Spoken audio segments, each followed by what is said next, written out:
ఓం శుక్లాంబరధరం విష్ణుం శశివర్ణం చతుర్భుజం ప్రసన్నవదనం ధ్యాయేత్ సర్వవిఘ్నోపశాంతయే. ఓం సరస్వతీ నమస్తుభ్యం వరదే కామరూపిణీ విద్యారంభం కరిష్యామి సిద్ధిర్భవతు మే సదా. ఓం గురుర్బ్రహ్మ గురుర్విష్ణుః గురుర్దేవో మహేశ్వరః గురుః సాక్షాత్ పరబ్రహ్మ తస్మై శ్రీ గురవే నమః. మనం యోగ వశిష్టం అనే గ్రంథంలో నిర్వాణ ప్రకరణం ఉత్తరార్ధంలో 4వ భాగంలో 7వ అంశాన్ని తెలుసుకుంటున్నాము. ఈశ్వరుడు ఎక్కడున్నాడు? శ్రీ వశిష్ఠ మహర్షి: ఓ రామచంద్ర, ఈ జీవుడు పరమేశ్వరుని చేరేదెట్లా అనే విషయం మనం సంభాషిస్తున్నాం కదా. అందుకు ఏమేమి ఆవశ్యకమో మరలా ఒక్కసారి గుర్తు చేసుకొని ఇక ఆపై ఆత్మయందు విశ్రాంతి ఎట్లా సుస్థిరపడుతుందో చెప్పుకుందాం. ఆవశ్యకతలు: 1. సంసారం పట్ల వైరాగ్యం దృఢపడటం. 2. సాధుజనులతో సాంగత్యం సిద్ధింపజేసుకోవటం. 3. నిర్మల బుద్ధితో శాస్త్రార్థములను భావించటం. 4. భోగాల పట్ల తృష్ణను రహితం చేసుకోవటం. 5. విషయాల పట్ల విరసత్వం. 6. సద్గుణాలను అభ్యసించటం, సజ్జనత్వం సంతరించుకోవటం. 7. హృదయంలో జ్ఞాన ప్రకాశాన్ని ఉదయింపజేసుకోవటం. ఇట్లు జ్ఞానప్రకాశం వైపు ఉన్ముఖమైన వివేకి ఇక ధనాదులను వాంఛించడు. సర్వ ప్రాపంచిక విషయాలను హృదయం నుండి విడిచివేసి ఉంటాడు.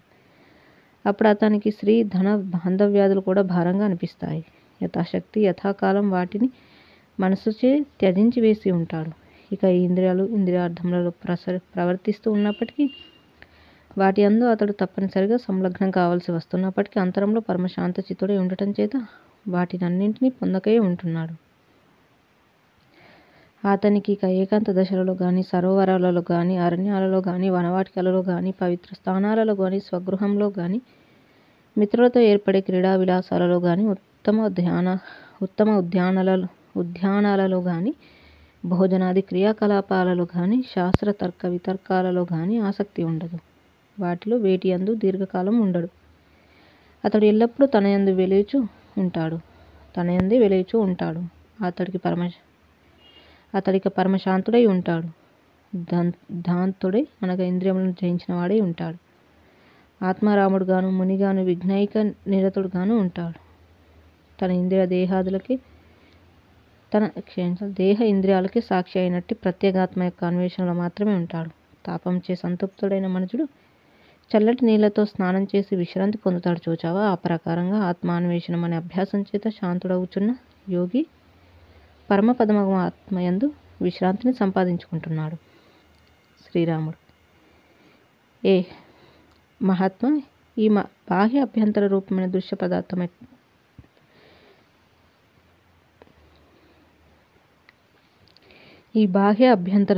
దృశ్య పదార్థం అంతా ఎట్లా ఉదయిస్తోంది? ఇదంతా ఏమయ్యున్నది, ఏమి కానున్నది? శ్రీ వశిష్ఠ మహర్షి: స్వాత్మ గురించిన అజ్ఞానమే ఈ బాహ్య అభ్యంతర దృశ్య పదార్థ రూపంగా ఉదయిస్తోంది. కాబట్టి అట్టి అజ్ఞానం ఆ పదార్థముల కంటే భిన్నమైనది కాదు. అనగా ఆయా దృశ్య పదార్థముల పట్ల అనుభవ రూపమే అజ్ఞానం యొక్క రూపం. పదార్థములకు వేరుగా అజ్ఞానం ఎచ్చటా సంభవించదు. కనుక ఎప్పుడైతే ఈ దృశ్యం త్యజించబడుతుందో అట్టి త్యాగం చేత మాత్రమే అజ్ఞానం శమిస్తుంది. అట్టి దృశ్య త్యాగం చేత అజ్ఞాని సాక్షియగు ఆత్మయందు స్థితి కలుగుతోంది. సాక్షి యందు స్థితి కలిగిన తర్వాత శేషించే శాంతమగు ఆత్మస్థితియే పరమపదం అయి ఉన్నది. శ్రీరాముడు: స్వామి, పరమపదమనగా? శ్రీ వశిష్ఠ మహర్షి: ఎచ్చటైతే కేవల చిత్తు లేక బోధ తప్ప ఇక తదితరమైన పదార్థం కానీ, శూన్యత్వం కానీ మచ్చుకైనా ఉండదు, అట్టి అంతరంగమునందరి నిజానుభవ స్థితియే పరమపదం అని చెప్పబడుతోంది. ఓ రామచంద్ర, సమస్త పదార్థములు కూడా ఉపరూపమగు బోధగా పరిణమించటం జరుగగా ఇక ఎచ్చటైతే పదార్థం కానీ, పదార్థత్వం కానీ, శూన్యత్వం కానీ లేకయే ఉన్నాయో అట్టి స్థితికి శాస్త్రకారులు పరమపదం అని పేరు పెట్టారు. ఓ రాఘవ, కేవలం స్వాత్మ మాత్రమున విశ్రాంతి పొందిన మనోతీత స్వభావులకు మహాత్ములకు విషయాల పట్ల కించిత్ కూడా రుచి ఉండదు. బహిర్ముఖత్వ నిరోధ రూపమగు స్వభావమును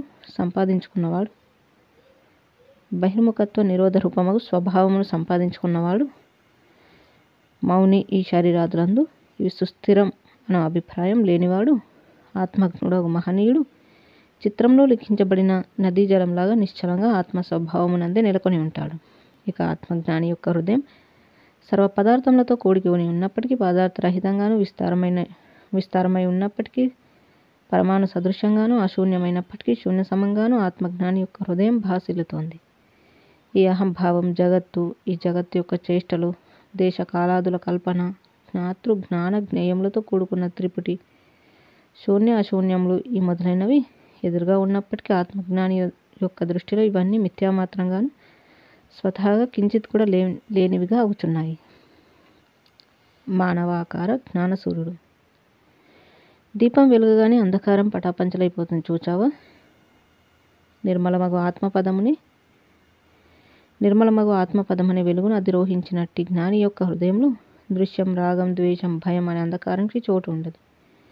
ఎవని రజోగుణం సంపూర్ణంగా నశించి ఉంటుందో, తన శుద్ధ సత్వగుణం చేత ఎవని తమోగుణం మొదలంట అధిగమించబడి ఉంటుందో, ఎవని సమక్షంలో అజ్ఞానాంధకారం అతని జ్ఞానప్రకాశం చే మిరింగివేయబడి ఉంటుందో, అట్టి మానవాకార సూర్యుడు తదితర జనులందరికీ నమస్కరించుటకై అర్హుడవుచున్నాడు. భేదం సంపూర్ణంగా శమించగా అప్పుడు చిత్తం అదృశ్యమవుతోంది. అప్పటికి అట్టి ఆత్మజ్ఞాని స్థితి ఎట్టిదో అది వాక్కుచ చెప్పటానికి సాధ్యపడేదే కాదు. రాత్రింబవలు చాలా కాలంగా ఉనర్చిన పరమ భక్తిచే సంతోషించిన ఆ ఈశ్వరుడు నిష్కల్మ నిర్భేద హృదయుడైన వివేకికి నిర్వాణం అనబడే సర్వాత్మ దర్శన స్వరూపమగు ఉత్తమ స్థితిని ప్రసాదిస్తున్నాడు. సర్వము ఈశ్వరమయం. స్వామి, ఈశ్వరుడనగా తత్వవేత్తలలో శ్రేష్ఠుడగు మునివర, మీరు చెప్పిన ఆ ఈశ్వరుడనగా ఎవరు? భక్తిచే అతడు ఎట్లా ప్రసన్నమవుతాడు? దయచేసి నాకు ఈ విషయం యథార్థంగా తెలియజేయండి. శ్రీ వశిష్ఠ మహర్షి. ఓ రామచంద్ర, నీ ప్రశ్నకు సూటి అయిన సమాధానం విను. ఓ మహాబుద్ధి, ఆ ఈశ్వరుడు ఎక్కడో దూరంగా లేడు. కొందరు అతడు అతి దుర్లభుడు, సామాన్యులకు లభించేవాడు కాదు అని అంటూ ఉంటారు. అది నిజం కాదు. మరి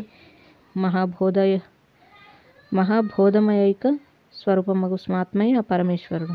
మహాబోధమయైక స్వరూపమగు స్వాత్మ అనగా ఆత్మ యొక్క ప్రపంచాన్ని పొందే మనన విభాగమే మనస్సు లేదా మనోచైతన్యం. మనస్సు నుండి ప్రపంచత్వాన్ని ప్రక్కకు నెట్టినప్పుడు మిగిలి ఉండేదే నిర్మల చైతన్యం. అట్టి ప్రతి ఒక్కరి యొక్క నిర్మల చైతన్యమే పరమేశ్వరుని స్వరూపం. అంటే చైతన్యం ఎక్కడ దృశ్య సంబంధ తృష్ణ అనే స్వభావాన్ని ప్రదర్శిస్తుందో దానిని జీవుడు అని పిలుస్తున్నాం. ఆ దానినే మనస్సుతో కూడిన చైతన్యం లేక మనో చైతన్యం అని కూడా అంటున్నాం. చైతన్యం తన మనో స్వభావాన్ని అతిక్రమించి ఉన్నప్పుడు శివుడు శుద్ధ చైతన్యం అంటున్నాం. అట్టి శుద్ధ చైతన్యమే ఈ జీవుని నిజమైన రూపం. మనస్సులో జగద్దర్శనం అనే అభ్యాసాన్ని తొలగించి చూస్తే దానిని బోధస్వరూపం అంటాం. అట్టి బోధస్వరూపాన్ని దేహ మనోబుద్ధ్యాది పరిధులను త్యజిస్తే మహాబోధస్వరూపం అంటాం. అట్టి మహాబోధస్వరూపమగు స్వాత్మయే పరమేశ్వరుడు అనే శబ్దంచే ఉద్దేశించబడుతోంది.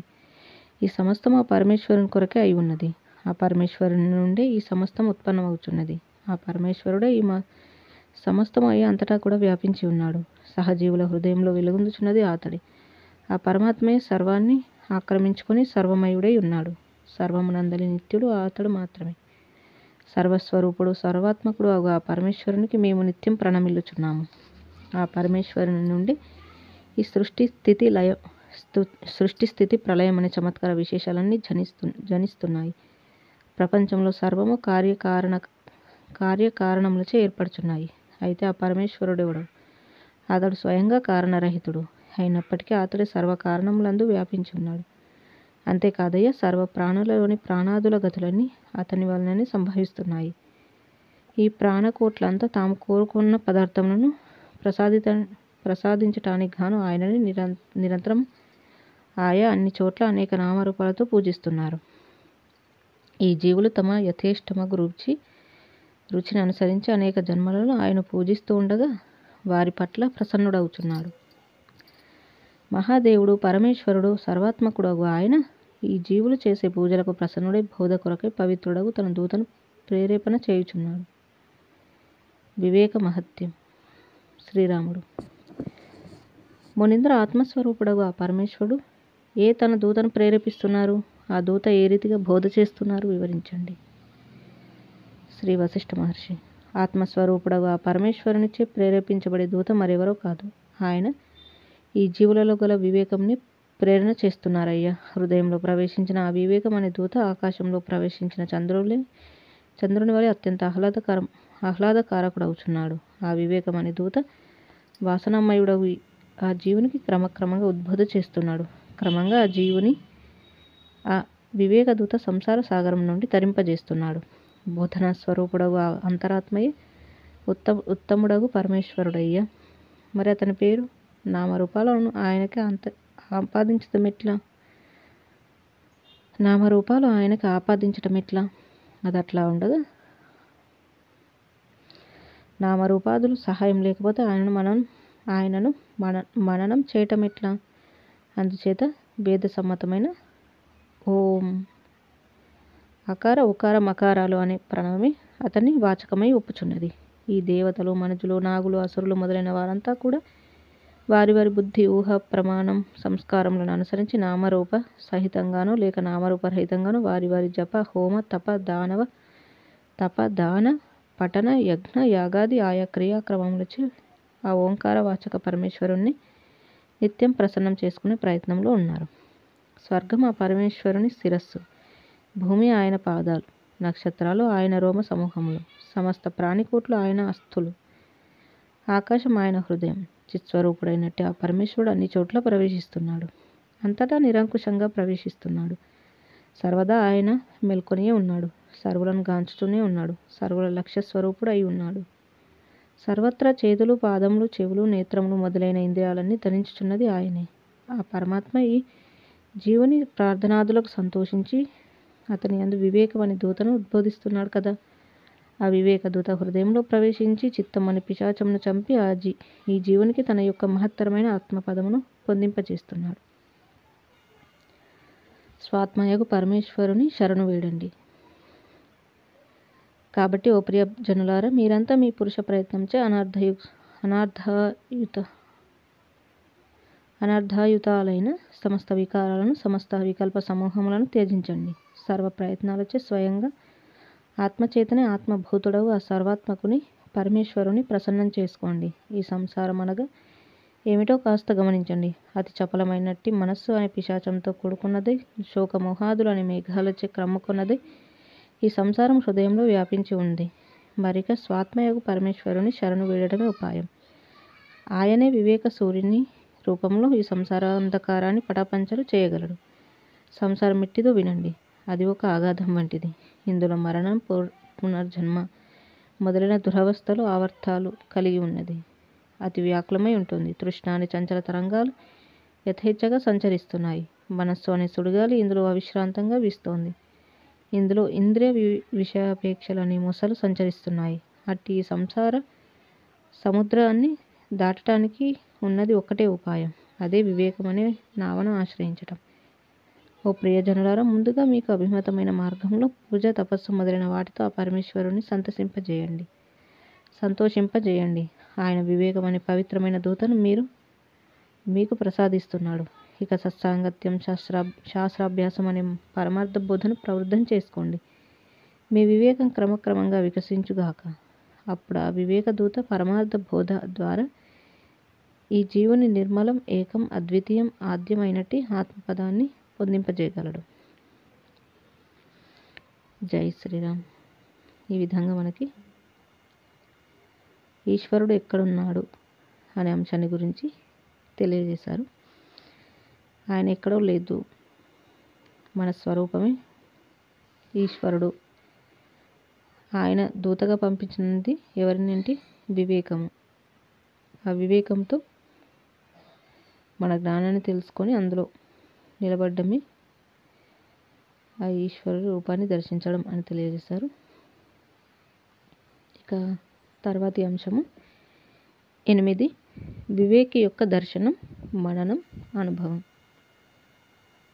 శ్రీ వశిష్ఠ మహర్షి: ఓ రామచంద్ర, వాసనలు అనే మలాన్ని తమయందు పూర్తిగా తొలగించుకొన్నట్టి దృఢ వివేకులకు మహనీయులలో లోకోత్తరమైన ఒకానొక మహనీయత్వంతో కూడిన బుద్ధి జనిస్తోంది. వారి బుద్ధి ఔదార్యం, మహత్వం, గంభీర్యత్వం, అతి సౌందర్యం సంతరించుకుంటోంది. అట్టి బుద్ధికి అగుపించే తాత్విక దర్శనం తదితర సామాన్య జనులకు అర్థం కానిది. అట్టి బుద్ధిని ప్రలోభపరచగలిగేదేది ఈ 14 లోకాలలో ఎక్కడ ఏదీ లేదు, ఉండజాలదు. ఈ జగత్తు అనబడేది చిత్తభ్రాంతి మాత్రమే అనే విశ్వాసం సజ్జనులలో ఉంటుంది. వారిలో బాహ్యాలైన ఈ శబ్ద స్పర్శ రూపాది విషయాలు గాని, అభ్యంతరాలైన సంకల్పాలు, మనస్సు, ఇంద్రియార్థాలు గాని, వాటన్నింటి వల్ల జనించే అజ్ఞానం గాని చోటు పొందలేకయే పోతున్నాయి. రెండవ చంద్రుడు, మృగతృష్ణ, ఆకాశంలో కేశాలు వంటి జగద్భ్రాంతిని స్ఫురింపజేసే వాసనావృత్తి వారి హృదయం నుండి తొలగి దీపం వెలిగించిన తర్వాత చీకటిలాగా ఎచ్చుకో తొలగిపోతుంది. వాసనావృత్తి హృదయంలో చోటు చేసుకుని ఉండటం చేతనే జగత్తు అనబడి బహువిధ విషయ విశేషముల సముదాయం ద్యోతకమవుతోంది. వాసనావృత్తి లేక దృశ్యవృత్తి నశించినప్పుడు అంతటా చిదాకాశం ఉన్నట్లు అనుభవం కాగలదు. అట్టి వాసన శూన్యావస్థ మనస్సు యొక్క అభావ స్థితి యందు మాత్రమే సిద్ధించగలదు. వివేకి అయినవాడు అట్టి మనో అభావ స్థితిని ఎందుకు వదులుకోవాలి? 4వ అవస్థ తురీయ అవస్థ. శ్రీరాముడు: స్వామి, మనస్సు యొక్క అభావ స్థితి లేక అమనస్క స్థితి అంటే ఏమిటి? శ్రీ వశిష్ఠ మహర్షి: సామాన్య జీవులందరికీ ఒకటి జాగ్రత్త అవస్థ, 2 స్వప్నావస్థ, 3 సుషుప్తావస్థ అనే 3 అవస్థలే అనుభవం అవుతున్నాయి. జనులందరూ ఈ 3 అవస్థలను ఒకదాని తర్వాత మరొకదాన్ని ఆట విడుపు లేకుండా అనుభవిస్తున్నారు కదా. వాస్తవానికి ఈ 3 కాకుండా మరొక అవస్థ ఉన్నది. అది ఈ 3 అవస్థలకు సంబంధించక, ఆ మూడింటిచే స్పర్శించబడక, ఆ 3 సందర్భాల చేత అవిభాజ్యమై, అనిరోధకమై, అనుశ్రుతమై, అవిరామమై, అనునిత్యమై చెన్నందుతుంది. ఆ అవస్థలకు శాస్త్రకారులు తురీయ అవస్థ అని పేరు పెట్టారు. ఉదాహరణకు, ఒక ఆయన ఇంట్లో ఉండటమో, వీధిలోకి వెళ్ళటమో, ఊరు వెళ్ళటమో జరిగిందనుకో. ఆయన ఇంట్లో ఉంటేనేమో ఇంట్లోని మనిషి అంటాం, వీధిలో వెళ్ళినప్పుడు వీధిలోని మనిషి అంటాం, ఊరు వెళ్ళినప్పుడు ఊరు వెళ్ళిన మనిషి అంటాం. ఆ 3 సందర్భాలలోనూ ఆయన ఒక్కడే ఒకే రీతిగా ఉన్నాడు గాని మరొకటిగా అగుటలేదు కదా. ఆయనగానే యథాతథంగా ఉన్నప్పటికీ ఆయన గురించి చెప్పుకునేవారి సౌలభ్యం కొరకే ఇంట్లోని ఆయన, వీధిలోని ఆయన, ఊరు వెళ్ళిన ఆయన అనేవన్నీ వచ్చాయి. ఆయన వస్తు సంబంధంగా చూస్తే ఈ మూడింటికి సంబంధించిన వాడే కదా. అట్లాగే తురీయ అవస్థ వాస్తవానికి ఒక అవస్థ కాదు, అది అవస్థాత్రయ సాక్షి అని అనవచ్చు.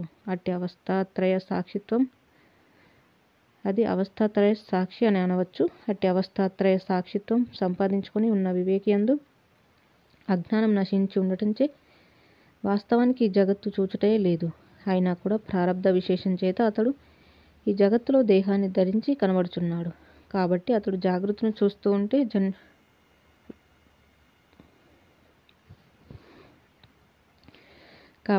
జగత్తును చూస్తూ ఉన్నట్లే అన్యులకు కనిపిస్తూ ఉంటుంది. అతని దృష్టి మాత్రం ఈ జాగ్రత్త స్వప్న సుషుప్తులకు అధిగమించినదై ఉంటుంది. ఆ వివేకి దృష్టి అవస్థాత్రయాన్ని తనలో కలుపుకొని ఉన్నట్టి అప్పటికి శేషించి ఉన్నట్టి పరమావస్థను దర్శిస్తూ ఉంటాడు. శ్రీరాముడు: అనగా వారు ప్రారబ్ధానంతరం ఈ దేహాదులు పొందరని అనుకోవచ్చా? శ్రీ వశిష్ఠ మహర్షి: ఈ దేహాలకు ఆ వివేకులకు అనునిత్యంగా అనుభవమే తురీయ అవస్థకు సంబంధమే లేదు. అనగా వారి అసిధారావృతమైన తురీయ అనుభవం శరీరాలు వచ్చినప్పుడు గాని, లేక అవి తొలగుచున్నప్పుడు గాని ఆట విడుపు పొందేది కాదు. వారి యొక్క ఉత్థాన కాలం నందు సమాధి నుండి మరల్చుటలేదు. వారు ఈ జగత్తును ఘన పదార్థాలుగా చూడరు.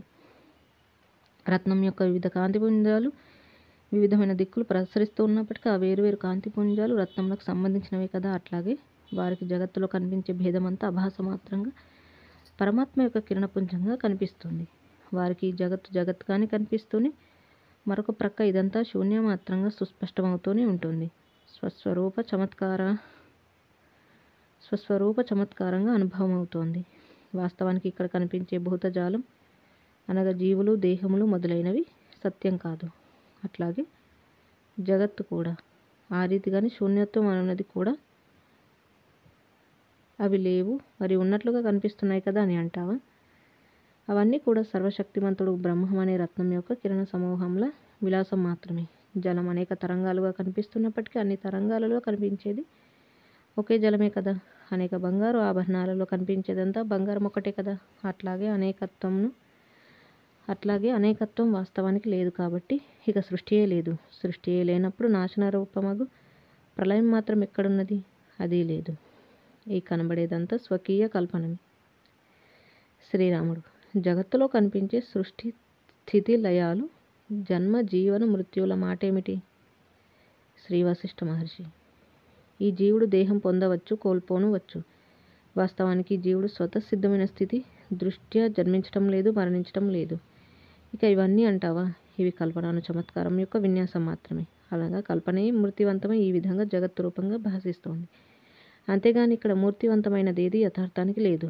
నిరాకారమైన బంగారం రకరకాలైన ఆకారాలు ధరించి గాజు గొలుసు ఉంగరంగా కనిపిస్తోంది కదా. యథార్థానికి బంగారంనకు ఇది ఆకారం అనున్నదేమున్నది? ఈ జగత్తులో కనిపించే మూర్తిత్వములన్నీ అట్టివే. ఎందుచేతనంటావా? ఈ జగత్తులో ఏ మూర్తిత్వములు కనిపిస్తున్నాయో అవన్నీ అట్లు ద్రష్ట యొక్క సంకల్ప ప్రభావం చేతనే కనిపిస్తున్నాయి. ఒకడు కళ్ళు మూసుకుని తన యొక్క మనోరాజ్యంలో అనేక వస్తువులు చూస్తున్నట్లే కళ్ళు తెరిచినప్పుడు కూడా మనోరాజ్యం మాత్రంగా ఈ జగత్తును చూస్తున్నాడే కానీ యథాతథంగా చూచటం లేదని ఇక్కడ గమనించవలసిన విషయం. సంకల్పంలోను స్వప్నంలోను కనిపించేవన్నీ నిరాకారమేనని అందరికీ తెలుసు కదా. ఈ జగత్తుగా దర్శించబడేది కూడా అట్టిదే. అట్టి శూన్య రూపమగు జగత్స్థితి యందు వివేకులకు రాగద్వేషాది భావాలు ఎట్లా కలుగుతాయి? ఎప్పుడో భవిష్యత్తులో ఉండబోయే ఆకాశ వృక్షంపై ఏ పక్షి వ్రాలుతుంది? ఆకాశం వృక్షం ఎట్లా ఉంటుంది? అది ఎంత అర్ధరహితమో వివేకుల దృష్టిలో ఇక్కడ ఇష్ట విశేషాలు ఉండటం అంతటి అర్ధరహితం. ఇదంతా ఆత్మాంతర్గతం. కాబట్టి రామచంద్ర, ఈ సమస్త జగత్తుకు గాని ఇందలి ప్రాణులకు గాని వాస్తవానికి ఎట్టి మూర్తిత్వం లేదు, శూన్యత్వం లేదు. అందుచేత చిత్తం అనున్నది కూడా ఎప్పుడు అస్తమించిన సూర్యుని రూపం వంటిది. ఈ విధంగా ఎప్పుడైతే చిత్తం యొక్క రహితత్వాన్ని గమనించామో ఇక ఆపై శేషించేది సన్మాత్ర ఆత్మయే. అట్టి ఆత్మ అభావం ఎన్నటికీ కాదు. భావాలన్నీ ఆత్మవే. అది భావనలకు ఆవల ఉండి ఆత్మభావనచే సులభలభ్యమే అయి ఉన్నది. తత్వవేత్తకి ఈ వివిధ రూపాలతో కూడిన జగత్తు ఈ వివిధ రూపరహితమై ఏకమగు ఆత్మగా మాత్రమే భాసిల్లుతోంది. సమస్తమగు ఆభరణంలో ఏకమగు సువర్ణ పిండమున ఒదిగి ఉన్నట్లు నానా వివిధ రూపములన్నీ ఏకమగు ఆత్మయందు అంతర్గతములై ఉన్నాయి. నిత్య సిద్ధమగు చిత్స్వభావన స్థితి కలిగి ఉన్న జ్ఞాని యొక్క దృష్టిలో ఈ అహంభావ సహితమగు జగత్తు, ఈ చిత్తము ఇవన్నీ లయించిపోయినవై కనిపిస్తున్నాయి. అనగా జగత్తు జగత్తుగా కాకుండా ఆత్మగానే కనిపిస్తుంది. చిత్తం చిత్తంగా కాకుండా ఆత్మగానే తెలియవస్తుంది. ఈ జగత్తు చిత్తం లయించిపోగా అప్పుడు శేషించినట్టి చిదేక రసమును వర్ణించి చెప్పటానికి అచిత్ స్వభావాశ్రయులకు కుదిరేది కాదు. జగద్దృష్టి తొలగినప్పుడు మాత్రమే చిదేక రసానుభావుల దృష్టి అవగతమవుతుంది. రామచంద్ర, ఇక్కడి ఉన్నత అవనత విషయాల వైపుగా ఎవరి బుద్ధి పరుగులు తీస్తున్నదో అట్టివారు పొందే క్లేశాలకు అంతు పొంతు ఉండటం లేదు. అందుచేత వారి బుద్ధికి సద్రూపముగా ఆత్మ భాషించటమే లేదు. వారికి అఖండ అప్రమేయ ఆత్మానుభవం ఎట్టిదో చెప్పినా వారు గమనించలేకపోతున్నారు. కాబట్టి కాస్త యుక్తి అభ్యసిస్తే సత్య పదార్థం తప్పక విదితమవుతోంది. ఎవడైతే ఈ భూత భవిష్యత్ వర్తమాన సర్వ పదార్థ రూపమగు ఈ జగత్తు యొక్క ఆవిర్భావాన్ని, దీని కార్యకారణత్వాదులను విమర్శించి చూస్తాడో అట్టివాడు క్రమంగా ఈ జగత్తులోని స్థూలత్వం నుండి సూక్ష్మత్వం వైపుగా పయనిస్తాడు. అనగా స్థూలంగా కనిపించేవన్నీ పదార్థాల వర్తమాన దశయే గాని నిత్యమైన స్థితి కాదని గ్రహిస్తాడు. ఉష్ణభేదం చేత మంచు, జల, వాయు స్థితులు కనిపిస్తున్నాయి కదా.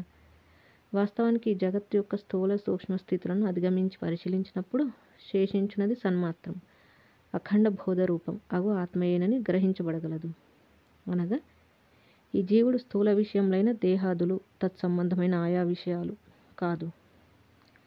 సూక్ష్మభూతములైన భావన, మనస్సు, బుద్ధి, అహంకారం మొదలైనవి కూడా కాదు. మరి ఇతడు అఖండమగు బోధ స్వరూపుడని గ్రహించబడగలదు. అట్టి అద్వైత బ్రహ్మమునందు శాంతిని పొందినట్టి మనుజుని దృష్టియందు ఈ ప్రపంచం అనేదేది లేనేలేదు. సద్గుణాలు గల సజ్జనునకు ఓర్పు, దయ, దాక్షిణ్యం మొదలైనవి హృదయానికి హత్తుకుంటాయి. చూచావు. అట్లాగే జగద్విషయముల పట్ల అపేక్షను జయించిన జ్ఞానికి ఇప్పుడు మనం చెప్పుకునే జగత్తు వాస్తవానికి లేదు అనే పాఠం అతి సులభంగా అనుభవైక వేద్యం అగుచున్నది. జై శ్రీరామ్. ఈ విధంగా వివేకి యొక్క దర్శనం, మరణం, అనుభవం అనే అంశాలను గురించి వివరించడం అనేది చూసాము.